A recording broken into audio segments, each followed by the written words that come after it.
I'm often asked what advice I would give to young people who are just starting in this best of all possible worlds. There are some voices in the world you never forget, some faces that feel like home, and some names so synonymous with grace, charm, and talent, you can't imagine the world without them. Julie Andrews was one of those names. To most of us, she was the angelic nanny floating through London skies with a magic umbrella, the spirited governess whirling on a sun-drenched Austrian hillside. But behind those iconic characters was a woman few truly knew, a woman who endured betrayal, heartbreak, and personal loss, while the world saw only perfection. And for the first time, we're peeling back the curtain on the 7 betrayals that shaped the life and career of one of Hollywood's most treasured legends. This is the untold story of Julie Andrews, not the one you've seen in Technicolor musicals, but the one who walked away from film sets in tears, who carried silent grudges behind practiced smiles, and who refused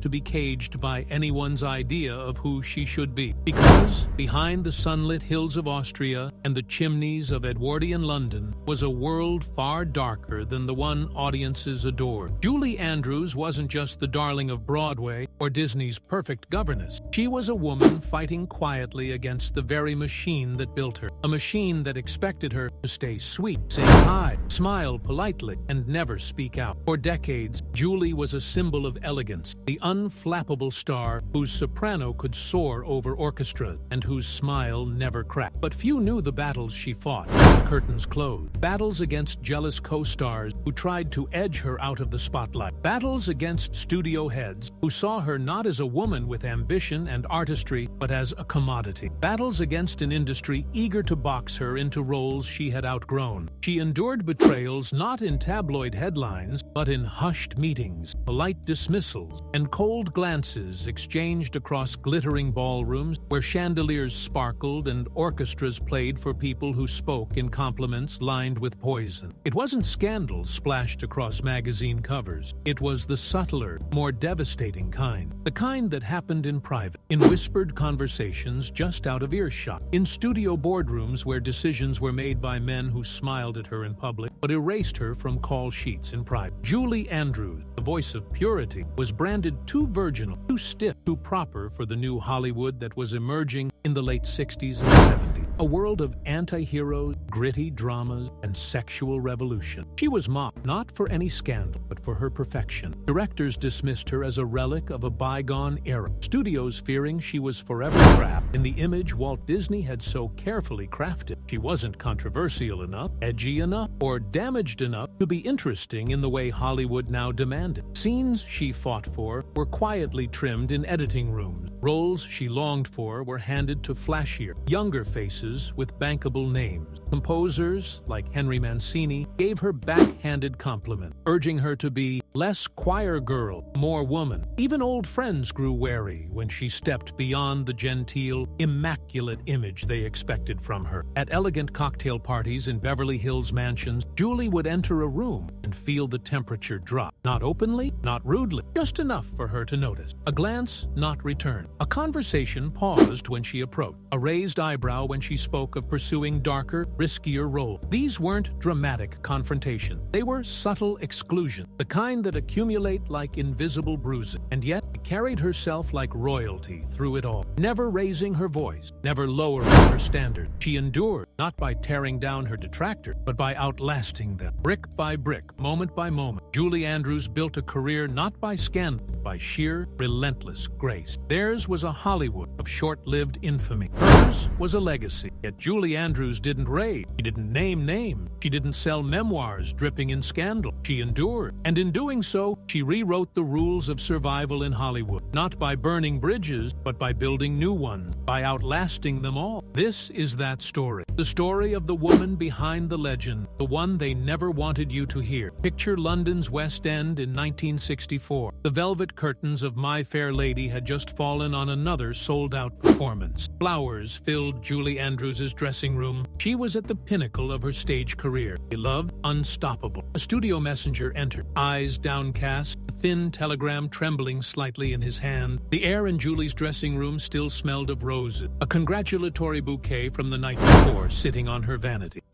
Applause still echoed in the halls of London's Theatre Royal, Drury Lane, where night after night Julie Andrews had dazzled audiences as Eliza Doolittle in My Fair Lady. Her name was etched on the marquee, her face known to every theater-goer in the West End. She was the heartbeat of the production. Julie took the telegram, the paper crisp and official. She read it once, then again, and in that instant, the sparkle in her eyes dimmed. Warner Brothers had made their decision. Audrey Hepburn, elegant, bankable, a bigger box office name, would play Eliza Doolittle in the film adaptation. The very role Julie had poured herself into, bled for, lived inside, would now belong to someone else. No explanation, no warning, just silence. She didn't cry. Julie Andrews was too proud for that. She didn't raise her voice or demand answer. She simply set the telegram down beside her makeup brushes, her reflection in the vanity mirror suddenly unfamiliar. In the background, the sounds of cast members celebrating another sold-out show blurred into white noise. What stung wasn't just the decision, it was the casual cruelty of no phone call, no word from the producers she'd charmed, no note from Audrey. In a town obsessed with decorum, not even the courtesy of a gentle letdown. The betrayal carried weight because My Fair Lady wasn't just a job for Julie, it was hers. She had crafted Eliza's journey from flower girl to duchess with every note, every line, every whispered sob. She knew every pause, every laugh, every stubborn tilt of the head. And now, a stranger would wear that skin on the silver screen. To the public, it would look like a typical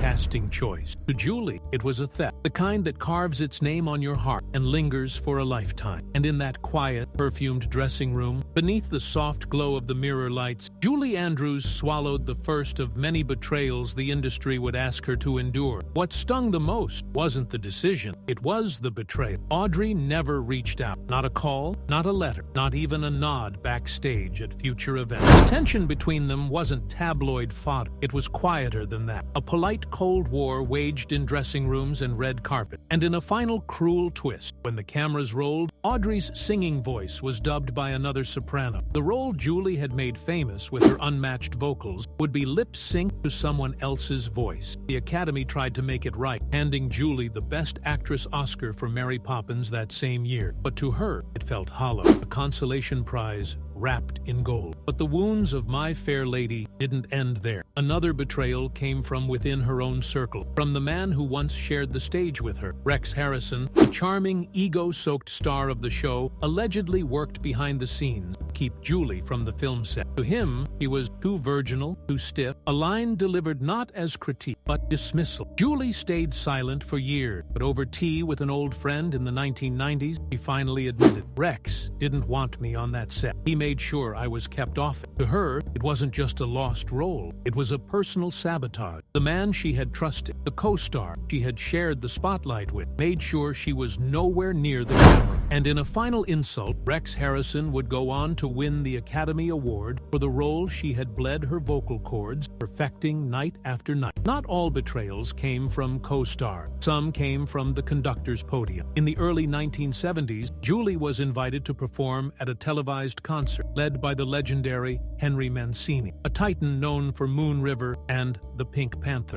First, everything clicked. The orchestra swelled. Julie's voice soared. But midway through rehearsal, Mancini stopped the music, walked over to her, and in front of every musician in the room said, "Let's try that again, with a little less choir girl and a little more woman." To him, it was direction. To her, it was a slap across the face. She finished the session in flawless control, but inside, something shattered. He would later confide in a friend, "He didn't critique the note. He critiqued me, my essence." Julie never returned to work with him. Among her circle, she referred to Mancini as the man who tried to rewrite my soul. Emma Thompson, another British darling, another supposed kindred spirit. They crossed paths at industry events, exchanged kind words, mutual admiration. Julie saw in Emma a sharp, intelligent performer, someone who could carry the torch of classic British elegance. But in 2005, when Emma Thompson began writing a remake of Nanny McPhee, Julie quietly reached out, hoping for a cameo, a voiceover, a wink to legacy, something small but meaningful. What she received instead was silence. Through a producer, she learned of Emma's clinical dismissal. Julie's era has passed. We want something edgier.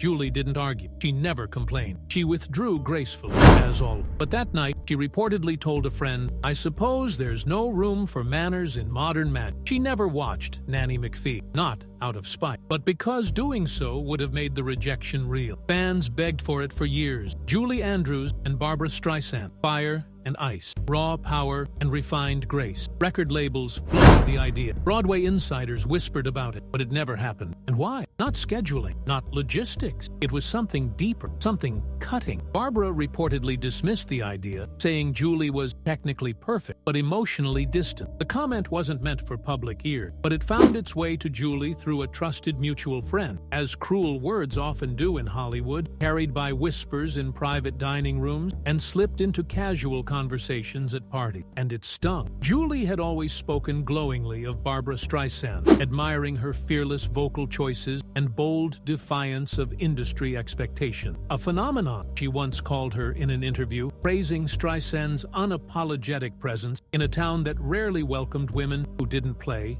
by the rule. So when that cold, dismissive judgment, technically perfect but emotionally distant, reached her, it didn't just bruise her ego. It cut at something far deeper. The vulnerability of an artist who had spent a lifetime pouring soul into every note, every line, every glimmering smile. Julie didn't respond with rage. That wasn't her way. No dramatic press statement, no leaked rebuttal. She responded with silence, the kind of silence heavy with meaning. And when asked years later if she would ever consider a duet with Streisand, the fantasy pairing audiences had begged for, Julie gave a quietly lethal reply. "Some voices don't blend." 5 words. A dagger in velvet. The fantasy of the two queens of musical cinema sharing a stage died with those syllables, and those in the know understood exactly what she meant. But even that icy moment couldn't compare to the hurt that came from Blake Edwards, the man she loved, trusted, and built a life with. Julie and Blake, muse and director, wife and husband. A Hollywood love story forged in creative synergy and sustained by mutual admiration, or so it seemed. They were electric together, on screen and off. She adored his irreverent humor. He worshipped her voice and elegance. But when Blake penned S.O.B. in 1981, a savage satire of Hollywood's hypocrisy, he wrote a scene requiring Julie Andrews, the world's beloved Mary Poppins, to bare her chest on film. He called it brilliant, necessary, a daring statement. She called it terrifying.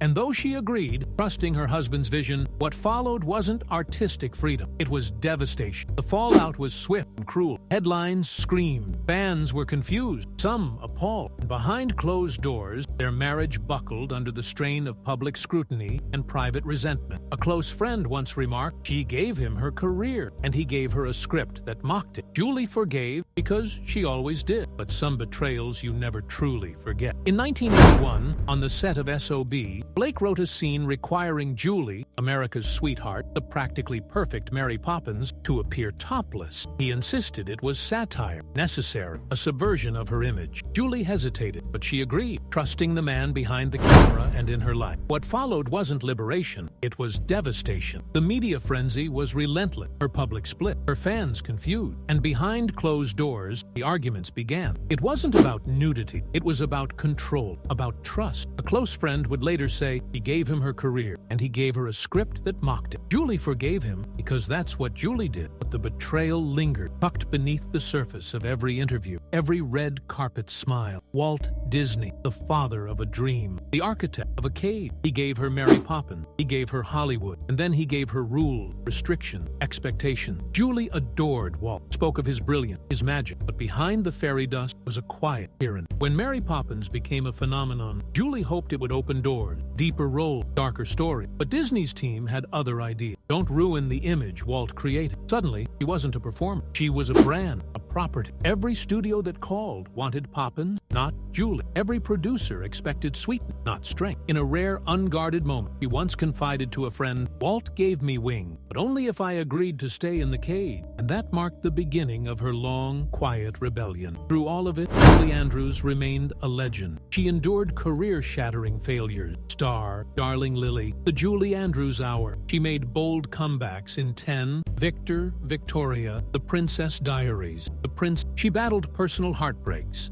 a failed marriage, devastating vocal surgery, and the loss of her voice. But she never disappeared. She wrote books, directed stage productions, became a mentor to a new generation of performers. She laughed, she grieved, and she survived. Julie Andrews never screamed into a microphone, never tweeted, leaked, or lashed out. She was polite until she was ignored, graceful until dismissed. 7 names, 7 betrayals, 7 moments that chipped away at the porcelain image the world demanded. And yet, beneath it all, there was steel. Julie Andrews didn't just survive Hollywood, she conquered it. And in the final act of her life, she's letting the truth out, not in bitterness, but in peace. Because she understands now, some voices never leave us, some names never fade, and some stories are worth telling at last.